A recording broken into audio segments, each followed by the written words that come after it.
सुखदं केवलं ज्ञानमूर्ति द्वन्द्वातीतं गगनसदृशं तत्त्वमसादे लक्ष्यम् एकं नित्यं विमलमचलं सर्वादिसाक्षिभूतं भावातीतं त्रिगुणरहितं सद्गुरुवे नमः नमामि।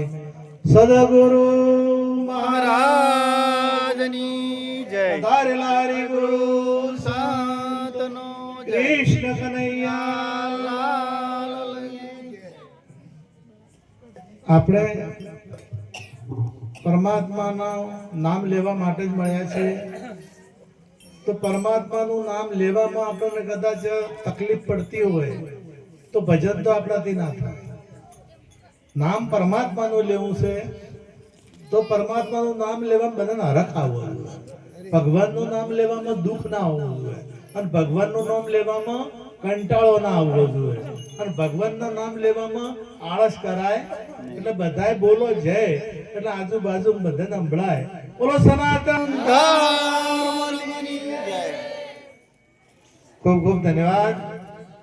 આજે સિકરિયા ગોમે આ ગંગાનગરમાં શ્રી દશરથભાઈ તથા ડાયોભાઈ તથા તેમના પરિવારે એમના મકાનના વાસ્તુ નિમિત્તે જે ભજન સત્સંગનો કાર્યક્રમ રાખી અને ભક્તજનોને, સંતોને તથા સગાવાલાઓને તેડી અને અરસપરસ દર્શન કરવાનો જે લાભ અપાવ્યો છે એ બદલ એમને, એમના પરિવારને ખૂબ ખૂબ ધન્યવાદ. એમને તાળીઓથી વધાવો એક વખત. અને એમને પરમાત્મા ખૂબ સમૃદ્ધિ આપે. વાસ્તુ એટલે પરમાત્માનો વાસ કર્મ કરવો. પરમાત્માનો વાસ ક્યારે થાય કે જ્યારે આપણું જીવન બદલાય.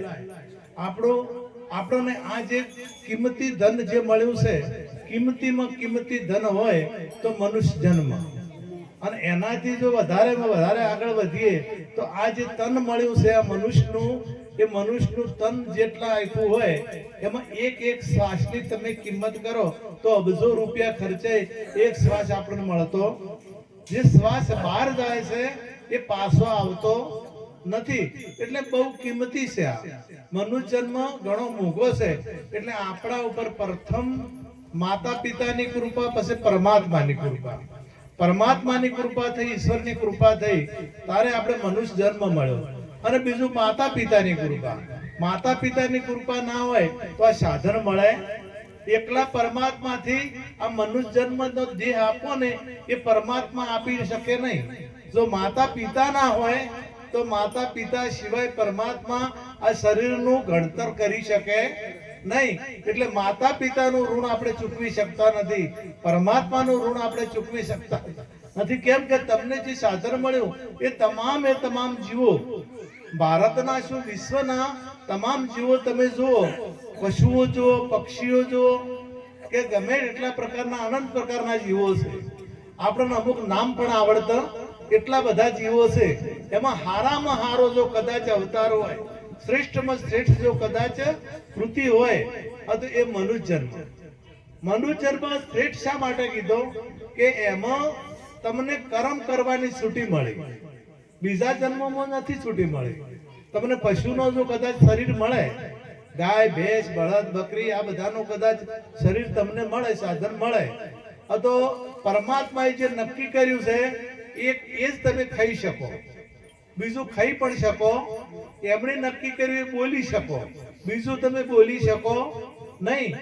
પશુ છે, ગાય કે ભેંસ તમારે ઓગણે બોધેલો હોય એ ઘાસ જ ખાય.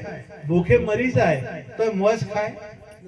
ભૂખે મરી જાય, કદાચ તમે 10 દિવસ એમને ઘાસ ન નાખો અને મોજ દીરો તો એ મોજ ખાય. એટલે પરમાત્માએ નક્કી કર્યું કે તમારે આજ ખાવ. હવે વાઘ વરુ છે, સિંહ છે, એને કદાચ એ ભૂખે મરી જાય તો ઘાસ ના ખાય, એ ઘાસ ના ખાય. તમે આ ચકલા છે, તેતર છે, કબૂતર છે, આ બધા તમે આપણા ઓગણે ચરતા હોય અને કદાચ પાણી ના હોય અને કદાચ દારૂ પેલા બારી મિલત પીએ, કધાડા દારૂ પીએ ના પીએ કોઈ દાડો. પછી આ ગુટકા છે, ગુટકા, આ ગુટકા છે પક્ષીઓ ખોય, ગુટકા ખાતા નથી. એટલે પરમાત્મા એમના માટે જે નક્કી કર્યું છે, આપણે ગુટકાય ખાવ, આપણે જે આવે એ બધું, અને મનુષ્યને બધી છૂટી આલી કે તમારે જે ખાવું હોય ખાઈ શકો, તમારે જે પહેરવું હોય પહેરી શકો, તમારે જે બોલવું હોય બોલી શકો, તમારે જો પ્રભુનું નામ લેવું હોય તો એ લઈ શકો, અને તમારે ઘણા તો એમાં કોણા ગાતા કોઈને અભળવાય ના ગમે. હે, ઘણા નહીં ગાતા હોતા, તમે અભળતા હશો ઘણા. આના માટે કોઈ સ્કૂલ નથી, કોઈ શીખવાડનાર ગુરુ નથી, તોય તૈયાર થઈ જાય અને મણની તોડતા હોય ને. આ ખરેખર મોઢું જે છે ને, મુખ આપણને ભગવાને સારું બોલવા આપ્યું, સારું બોલવા માટે આપ્યું છે, એવું ખરાબ બોલવા માટે આપ્યું નથી. તમે જે સારો ખોરાક ખો ને એ મોઢા દેખાય, અને પછી બગડી જાય એટલે પાછો મોઢાથી આવે કે એની જગ્યા બીજી હોય. એના માટે જે બગડેલો ખોરાક છે એની જગ્યા પરમાત્માએ જુદી કરી છે, એ મોઢાથી આવતો અંદર. આપણે કેમ મોઢું બગડેલું, જે બગડેલું નથી બોલવાનું એ પણ બોલીએ છીએ. કહેવાનો મારો આ છે કે જે પરમાત્માએ તમને છૂટી, તમે પરમાત્માનું ભજન પણ કરી શકો, તમે ભણી ગણી અને ડોક્ટર, વકીલ કે એન્જિનિયર બની શકો. તમે અત્યારે આપણી ચૂંટણીઓ આવી હતી એમાં ઊભા રહી અને કોક પદ પણ મેળવી શકો. તમે ભજન ગાવું હોય તો ભજન પણ ગાઈ શકો, તમે ભક્ત પણ થઈ શકો. ગીતામાં ભગવાને કીધું કે તમારું કર્મ તમારા હાથની વાત છે. તમારે જેવું કર્મ કરવું હોય એવું તમે કર્મ કરી શકો. નર એસી કરણી કરે તો નરકા નારાયણ થાય, નર એવી કરણી કરે તો ધર્મથી નારાયણ થાય. આપણે સદારામ બાપુનું નામ તો બધાને સાંભળ્યું છે ને, સદારામ બાપુ તો બધા ઓળખો છો ને. હવે એક વિચાર કરો કે ગરીબ ઘરના હતા, આવ ગરીબ ઘરના હતા, કોઈ એટલે બધી એના પાસે કશું મિલકત નથી. એમના માં વડોદરામાં ઘોડા હતા, તારે ગાડીઓ હતી નહીં. એ ટાઈમે ઘાસના ભારા વેચીને જીવનનું ગુજરાન ચલાવતા હતા.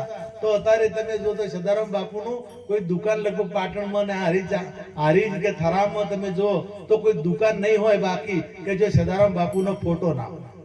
અને પાટણમાં તો તમે જો સરસ મૂર્તિ, ત્રણ રસ્તા છે એનું સ્થાપન કર્યું છે, બીજા એક શહેરમાં પણ કર્યું છે, અને મંદિરો પણ થયા છે.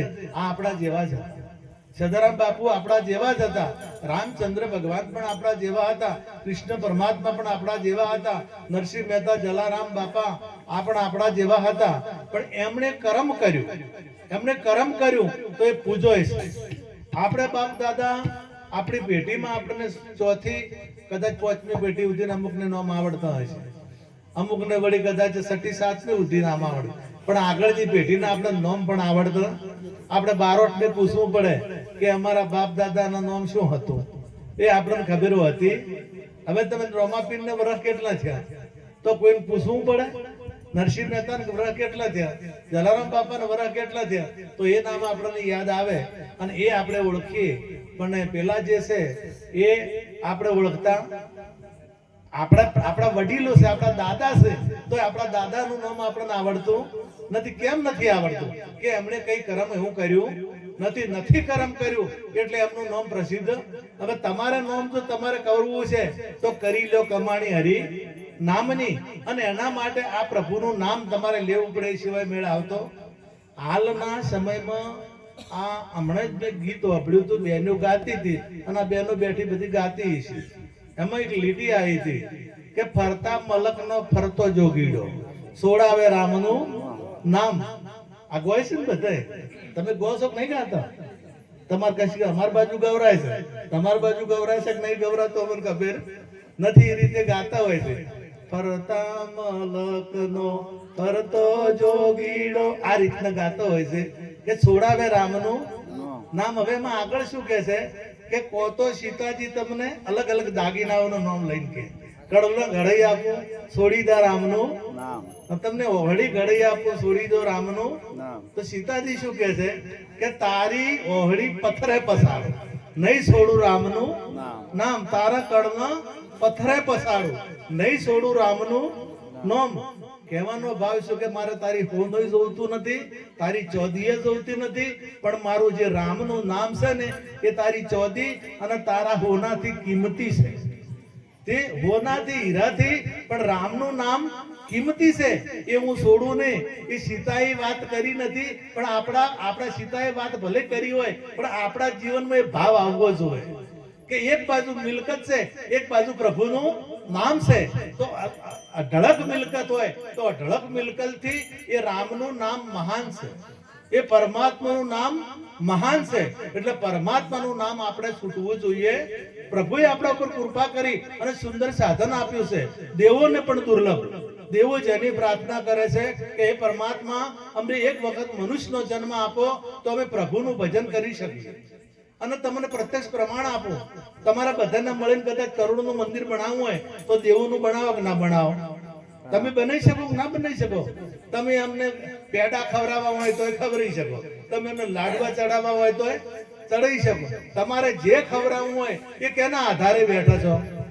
એ તમારા આધારે ને.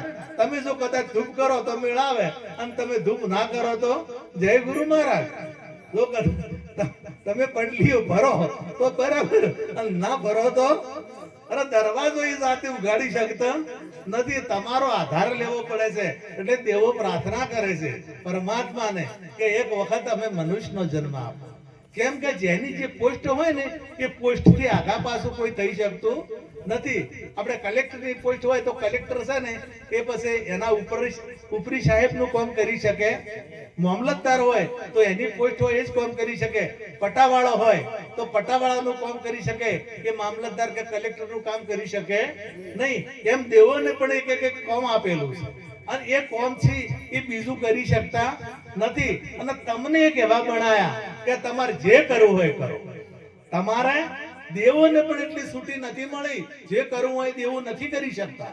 એમને અમુક હદ હોય, એ હદ મેલીને જઈ શકતા નથી. અને તમારે કોઈ હદ રાખી નથી, તમારી હદ જ નથી કોઈ. તમારે જે જગ્યાએ તમારે અમેરિકામાં જવું હોય તો તમને પણ ના પાડે, તમને કોઈ ના પાડતું નથી. તમારે ચંદ્ર ઉપર જવું હોય તો તમને કોઈ ના પાડતું નથી. તમને એટલે પરમાત્માના જે ગુણો છે એ પરમાત્માના ગુણોને પરમાત્માએ જે આપણને આપ્યું છે એ ભૂલવા જેવું નથી. અને આ મનુષ્ય જન્મ વારે ઘડીએ મળતો નથી. વારે ઘડીએ મનુષ્ય જન્મ મળવો ઘણો કઠિન છે. કોટી જન્મના પુણ્યથી મળ્યો મનુષ્ય અવતાર, હેત કરી હરિના ભજા તને લાખો વાર ધિકાર. કરોડોનું પુણ્ય જમા થયું, અને એ પુણ્ય જમા થયું ને તારે આપણને મફત નહીં મળ્યું. તમારા મનમાં કે આ મફત મળ્યું છે, એ મફત નહીં મળ્યું. તો આ શરીરને સાચવજો. એમાં વ્યસનો કરી અને ફેફસા ના બગાડતા. આ વ્યસનો કરી અને આ જે હીરો છે, આ હીરા જેવું જે સાધન છે એને ખાડે જઈને ખૂપાવતા ના. અને તમે ભક્તને તો કોઈ વ્યસન હોવું જોઈએ, ભક્તને કોઈ વ્યસન ના હોવું જોઈએ. અને વ્યસન હોય તો સમજવું કે જે ભક્તિ આવી નથી. વ્યસન ભજન આપણે શા માટે કરે છે? આપણે ભજન શા માટે રાખે છે? આપણે ભજનમાં જવાનું કારણ શું? કે એમાંથી આપણે બે શબ્દો જીવનમાં ઓભળવા મળે અને એમાંથી આપણે આગળ વધીએ. તો વિષય, વ્યસન અને વેમ, આ ત્રણ વસ્તુ સંત મહાપુરુષો દૂર કરાવતા હોય. એક તો વ્યસન, હું તો કોઈ નાનું પણ વ્યસન તમને નડે છે તો આપણને તારે લાગે કે કોઈ નડતું નથી, પણ થોડું તો મોય એરિયો નુકસાન કરે છે ને કરે જ છે. એટલે આપણે બેન દીકરીઓને હું વિનંતી કરું છું કે જો ગુટકા કે બીજા કોઈ પડીઓ બીજા ખાતા હોય તો મહેરબાની બંધ કરજો. ને ડોક્ટરો તમારી પાસે લાખો રૂપિયા લઈ જશે તમારી પાસે. એટલે આપણે બહેનોને પણ કોઈ વ્યસન હોવું જોઈએ ને, અને ભાઈઓને અને અમુક દારૂ વાળા કોઈ હોય અને કદાચ હવે તો લગભગ તો ઓછા થઈ ગયો છે, પણ તોય પેલી પોટલીઓ જો પડી હોય, પોટલીઓ પડી હોય એટલે એના ઉપરથી નક્કી થાય છે કે મોય પીવા વાળા હશે. તો આ પણ આપણે કાઢવાની જરૂર છે. એટલે વ્યસનથી મુક્ત થવરાય. આપણું ચોખ્ખું હોય ઘર તો પરમાત્માનો વાસ થાય, એ સિવાય પરમાત્માનો વાસ થતો નથી. અને આપણો અંતકરણ એટલે મન, બુદ્ધિ, ચિત્ત ને અહંકાર, આ આપણા અંતકરણો ચોખ્ખો હોય તો પરમાત્માની જે વાત છે એ વાત આપણા ગળે ઉતરે, આપણા જીવનમાં ઉતરે. ન કે વાત સમજાતી આપણે ગમે તે કહેતો ઊંધું લાગે, આપણે હમું કહેતો ઊંધું લાગે. હવે જેને અંતકરણ અવળો હોય એ કેવા હોય છે, હું તમને દ્રષ્ટાંત દ્વારા સમજાવવાની કોશિશ કરું કે એક વિદ્યાર્થી બાળક સ્કૂલમાં ભણતું હતું એટલે જે આપણે શિક્ષક હોય, શિક્ષકે બાળકને ઊભું કર્યું અને પ્રશ્ન કર્યો. દરેક બાળકને એક પ્રશ્ન કરતા હતા, દરેક બાળકને પ્રશ્ન કરતા હતા અને પૂછતા હતા. એટલે બાળકનો નંબર આવ્યો અને બાળકને પૂછ્યું કે સીતાજીનું સ્વયંવર થયું તારે ધનુષ કોણે તોડ્યું હતું? બાળકને શિક્ષકે પૂછ્યું. એટલે બાળક એવું કીધું કે સાહેબ મેં નહીં તોડ્યું, સાહેબ મેં તોડ્યું નથી. છોકરું શું કહે કે મેં ધનુષ તોડ્યું. સમજવાની વાત છે આ. એટલે ના દશરથભાઈ લઈ દો કોણે હાલ ના હાલ ના પાતો કોઈ. હવે જે પ્રશ્ન શિક્ષક હતા એ ડેપ્યુટી સાહેબ. અમે ભણતા હતા 12 થી પરીક્ષા લેવા આવે ને એને ડેપ્યુટી સાહેબ કહેતા. અત્યારે કંઈક બીજું કહે છે, પણ અમે ભણતા હતા 12 થી જે પરીક્ષા માટે આવે એને ડેપ્યુટી સાહેબ કહેતા. એટલે પરીક્ષા પ્રશ્ન પૂછતા ડેપ્યુટી સાહેબ હતા. એમણે પૂછ્યું, એટલે બાળકને પૂછ્યું કે સીતાજીનું સ્વયંવર થયું તો ધનુષ કોણે તોડ્યું? તો બાળક કે મેં નહીં તોડ્યું. તો ડેપ્યુટી સાહેબને થયું કે આ છોકરાને આ શિક્ષક છે આવું ભણાવે છે, આખું ભારત જાણે છે. હિન્દુ ધર્મના તમામ લોકો જે છે કે આ ધનુષ કોણે તોડ્યું હતું તો આ છોકરાને ખબર નથી. તો લાવો શિક્ષકને બોલાવો અને શિક્ષકને ઠપકો આલો. એટલે શિક્ષકને બોલાયા, શિક્ષકને કીધું કે તમે આવું બાળકોને ભણાવો છો, મેં એક પ્રશ્ન કર્યો છે કે સીતાજીનું સ્વયંવર થયું ત્યારે ધનુષ કોણે તોડ્યું હતું? તો તમારું ભણાવેલું બાળક એવું કહે છે કે સાહેબ મેં નહીં તોડ્યું. તો તમે શું શીખવાડ્યું છે? કે શિક્ષક કે સાહેબ હવે તોડે એવું નહીં, તોડે એવું નથી. એટલે ડેપ્યુટી સાહેબ કે આ તો માસ્તરે હડેલો, માસ્તરને ખબર નહીં કે ધનુષ કોણે તોડ્યું. લાવ ગામના આગેવાનને બોલાવો. એટલે સરપંચને બોલાયા, ગામના જે આ બની કમિટી હતી બધી સભ્યોની, અને ગામના 5 આગેવાનને બોલાયા કે મને એક અરજી લખી આપો તો તમારો શિક્ષક સારો મૂકું.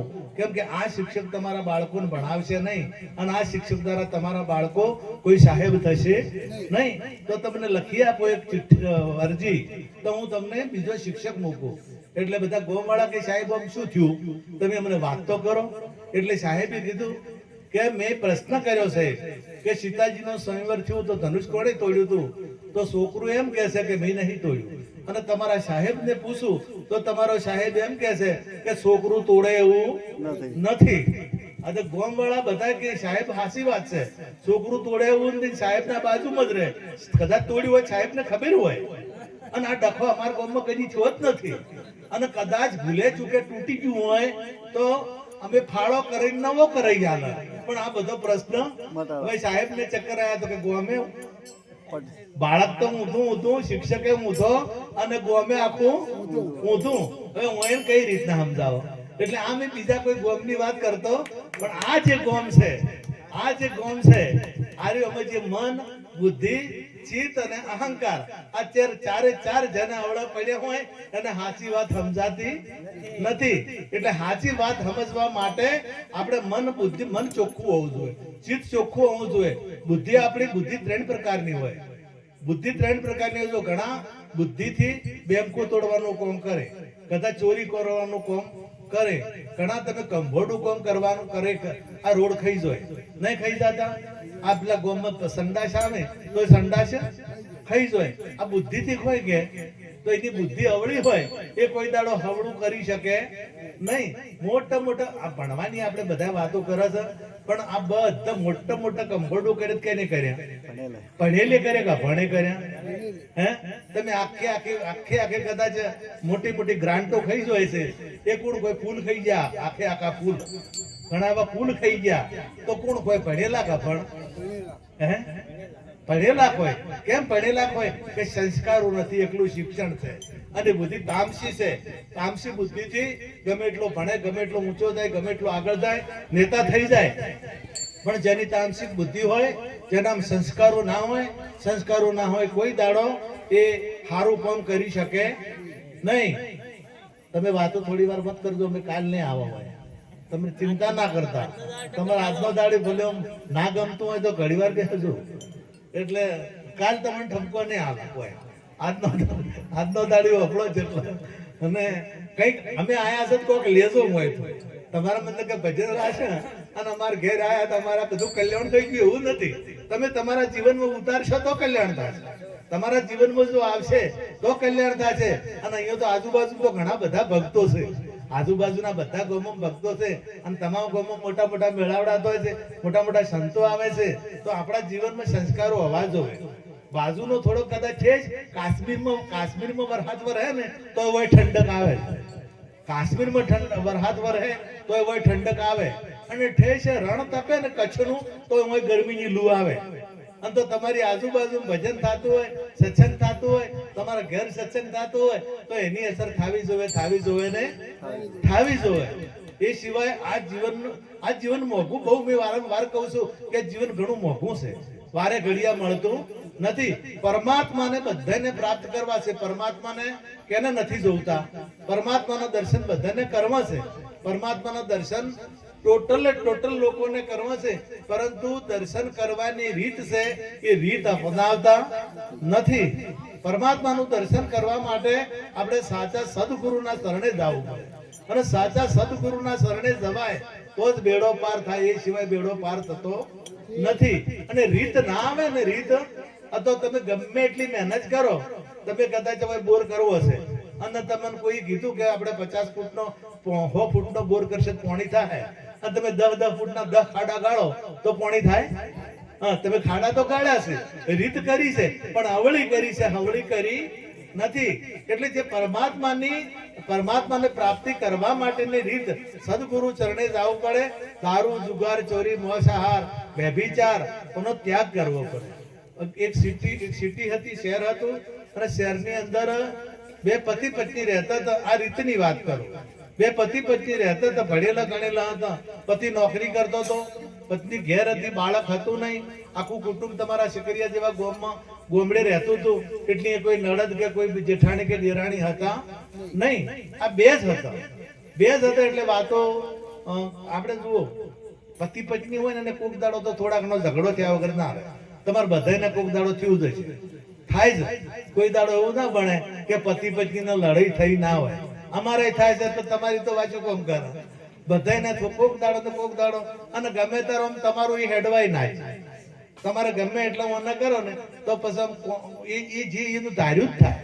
આ માયાનું ધાર્યું જ થાય, આપણું ધાર્યું. કારણ કે ફેરા ફરતા ને ફેરા ફરે ને એટલે 3 વખત આગળ એ હોય અને તમારો વારો એક જ વખત આવે. એક વખત આવે ને ફેરા ફરતા વખત એક જ વખત આવે. એટલે માયા ત્રિગુણી છે. રજો ગુણ, તમો ગુણ અને સત્વ ગુણ એ ત્રિગણી છે. અને તમે એક જ છો.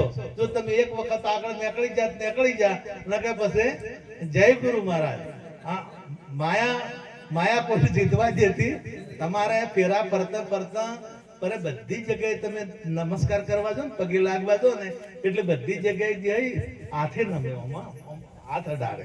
બધી જગ્યાએ હાથે. અને ચોરી ફેરા ફરતા શું કરો તમે? પગ અડાડો.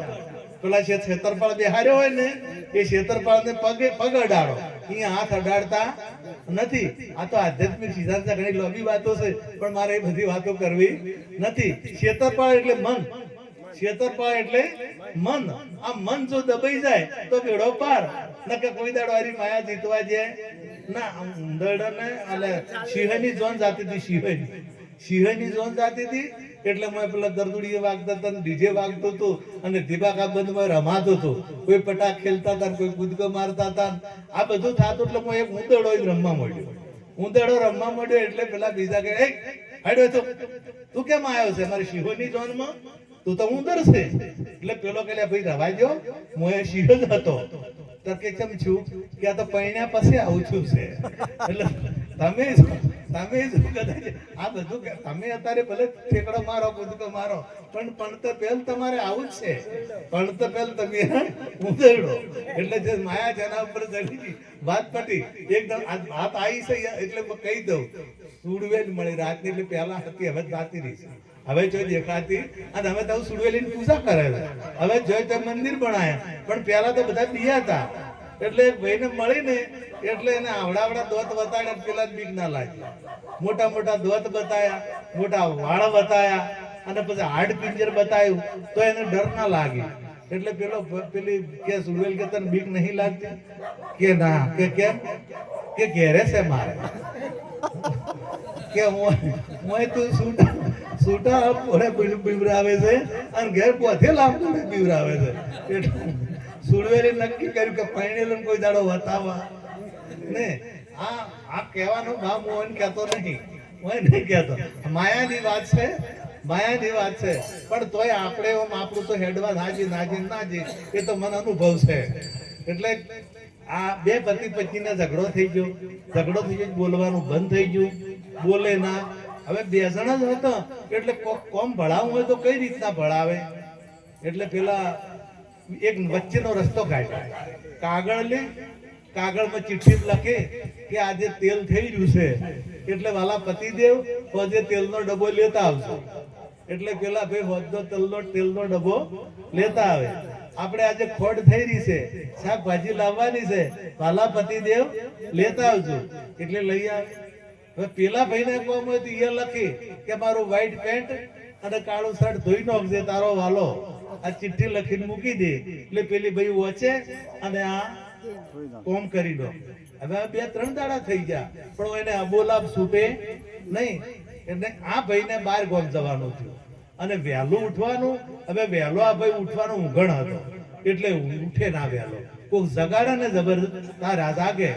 એટલે એને ચિઠ્ઠી લખી કે મારે વહેલા 4 વાગે ગાડી પકડવાની છે, ત્યાંથી 3 વાગે જગાડજે તારો વાલો પતિ.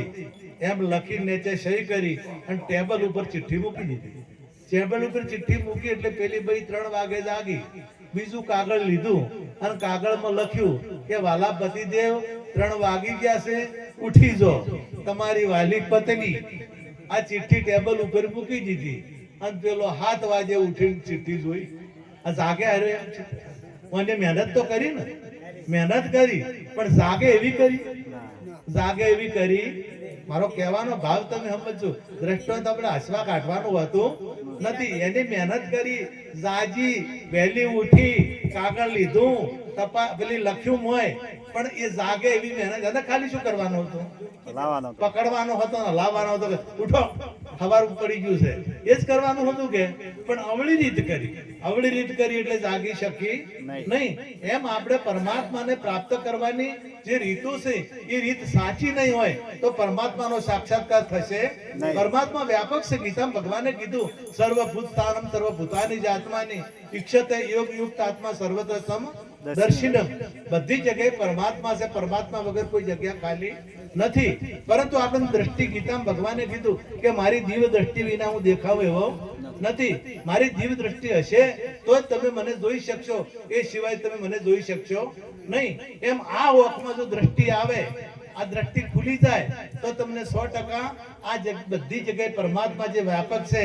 એટલે પછી ગાયું ભજનમાં સામળિયાની સાથે રે સુરતા તો લેરો લેશે, ત્રિવેણીના ઘાટે રે અનુભવની વાતો કહેશે. નવી દ્રષ્ટિ ને નવી સૃષ્ટિ. નવી દ્રષ્ટિ કઈ રીતના એનો તમને વાત સમજાવું કે આ ઓખો આવો.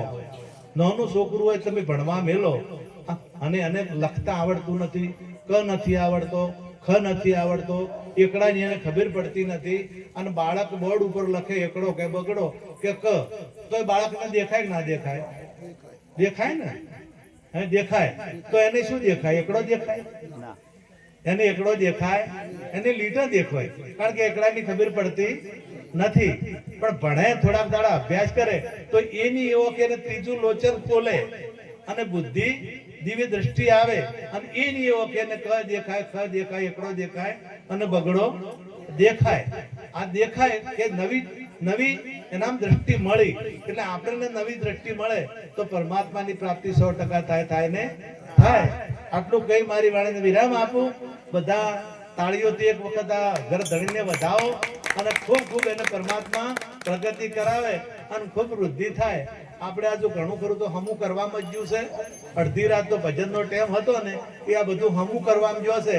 એમ આપણું જિંદગી હમું કરવામાં ના જાય. આ જે જિંદગી મળી છે આપણે ઘણું ખરું ભજન કરવાનો ટાઈમ આમ કાઢ્યો કે ના કાઢ્યો? આજે તો આપણી જિંદગી છે બધું હમું કરવામાં ના થાય. પરમાત્માની પ્રાપ્તિ આ શરીરે થાય છે, આ દેહ થાય છે, એટલે 100% દર્શન થાય ને. સદગુરુ મહારાજની જય.